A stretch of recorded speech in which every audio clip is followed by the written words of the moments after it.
Hi guys, welcome back to the easy study. आज हम पढ़ने और समझने वाले हैं क्लास 9th के हिंदी के विषय की कार्यपत्रक संख्या नंबर 1 को, यानी कि मूल्यांकन कार्यपत्रक। अब ये मूल्यांकन कार्यपत्रक का मतलब होता है आपकी असेसमेंट वर्कशीट। आपको जैसे कि पता ही होगा कि आपके अब असेसमेंट स्टार्ट हो चुके हैं, जिसमें आपको एवरी वीक जो आपके मंथ में जो फर्स्ट वीक होता है उसमें आपको सब्जेक्टिव यानी कि जो शॉर्ट आंसर होते हैं उनके क्वेश्चन आंसर्स के एक टेस्ट होगा।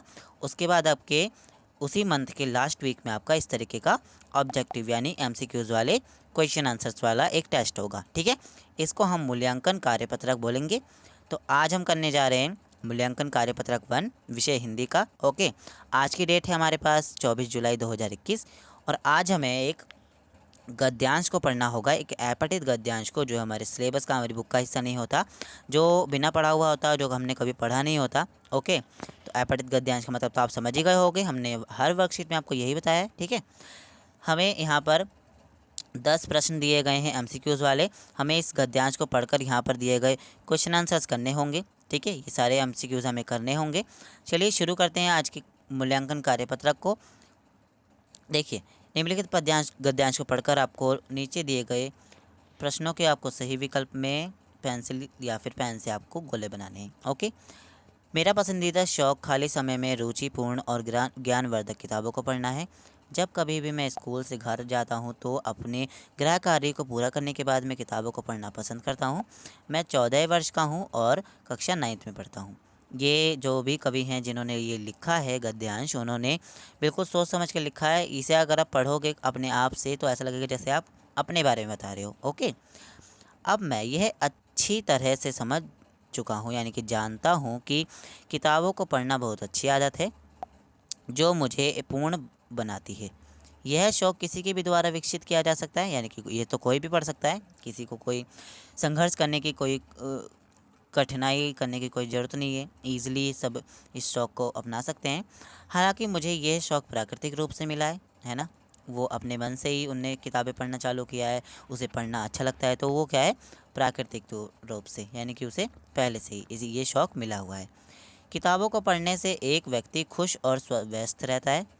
व्यस्त यानी कि मतलब वो खुश भी रहता है, ऊपर से उसके पास जैसे कि खाली समय होता है, समय बर्बाद भी नहीं होता उसका, और वो आराम से अपना बैठे रहता है और कुछ पुस्तकें पढ़ता रहता है। किताबें आनंद, ज्ञान, प्रोत्साहन और सूचना का अच्छा स्रोत है। किताबें क्या हैं, ये इससे हमें आनंद मिलता है, क्योंकि जैसे कि कोई भी हमें स्टोरी पढ़ते हैं तो हमें उसमें पढ़ने में मज़ा आता है। जैसे आप अभी ये गद्यांश पढ़ रहे हो तो ये इसमें आपको ज्ञान मिलेगा, प्रोत्साहन मिलेगा और एक कोई सूचना भी मिलेगी। ओके, यह हमें अनुशासन, न्यायप्रिय और विश्वसनीय, समय का पाबंद और इससे भी अधिक महत्वपूर्ण एक सफल व्यक्ति बनाता है। क्या करता है, यह हमें अनुशासन सिखाता है, न्यायप्रिय, विश्वसनीय और समय का पाबंद और एक सफल व्यक्ति बनाता है। ओके, किताबों को पढ़ने से कोई भी व्यक्ति अकेला और परेशान नहीं रह सकता। ओके, यह मेरा मानना है कि यह आदत संसार में हर काम से ज़्यादा कीमती है। ये आदत हर काम से ज़्यादा कीमती है, यानी कि ये आदत ज़रूर से ज़रूर बनानी चाहिए। किताबें पढ़ना बहुत अच्छी आदत है। आप पढ़ते हो कि नहीं पढ़ते हो, मुझे कमेंट सेक्शन में अभी बताओ। ओके, यह हमें विभिन्न क्षेत्रों में काम करने के लिए उच्च स्तर का ज्ञान, आदर्श विचार, अच्छी सोच आदि प्रदान करता है। जो किताबें पढ़ने के शौकीन होते हैं ना, उनके लिए अच्छी और रुचिपूर्ण किताबें उनकी अच्छी मित्र बन जाती है, उनकी अच्छे मित्र की तरह होती है। जिनके पास यह आदत नहीं होती, चाहे उनके पास कितना भी सांसारिक वस्तु धन क्यों ना हो, वह ज्ञान की सच्ची दौलत के अभाव से गरीब रहता है। ओके, किताब पढ़ने की आदत या शौक़ को किसी भी आयु में किसी के भी द्वारा विकसित किया जा सकता है।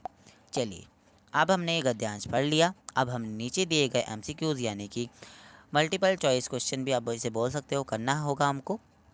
चलिए, पहला प्रश्न है कि अच्छी और रुचिपूर्ण किताबें एक व्यक्ति को जीवन में किस तरह होती है। एक व्यक्ति के जीवन में किस तरह होती है, मित्र की भांति, यानी कि मित्र की तरह होती है।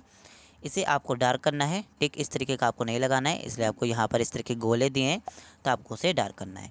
व्यक्ति किसके अभाव से गरीब होता है, मान के, धन के, साथी के नहीं, ज्ञान के अभाव से। ठीक है, ए इसका करेक्ट आंसर हो जाएगा, ज्ञान के अभाव से।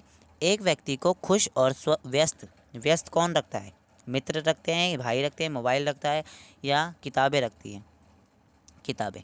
अब यहाँ मोबाइल भी आपको दे रखा है, तो अगर मोबाइल आपको व्यस्त तो रखेगा लेकिन खुश नहीं रखेगा, ये इससे आपको ज़्यादा हानिकारक चीज़ें भी इससे होती हैं, क्योंकि आपकी लाइट पड़ती है जब आँखों पे, तो आपको इससे बहुत सारे नुकसान भी होते हैं, है ना। तो खाली समय में लेखक का क्या शौक़ था? किताबें पढ़ना था, तो यहाँ पर इसको डार्क करोगे आप।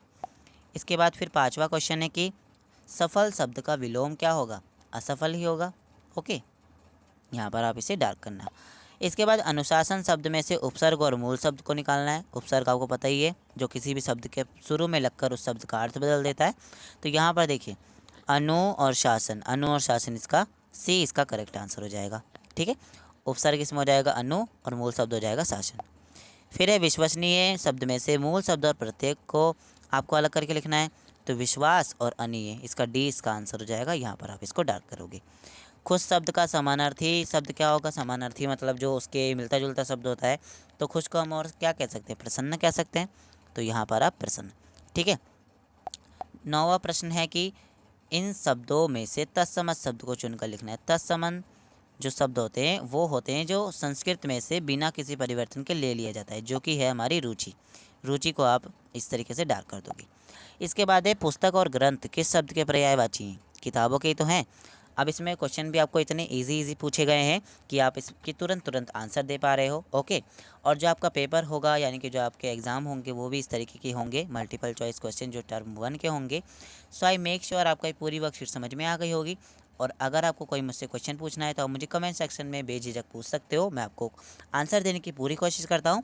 मिलते हैं अगली वर्कशीट में, तब तक के लिए bye bye, take care, may God bless you.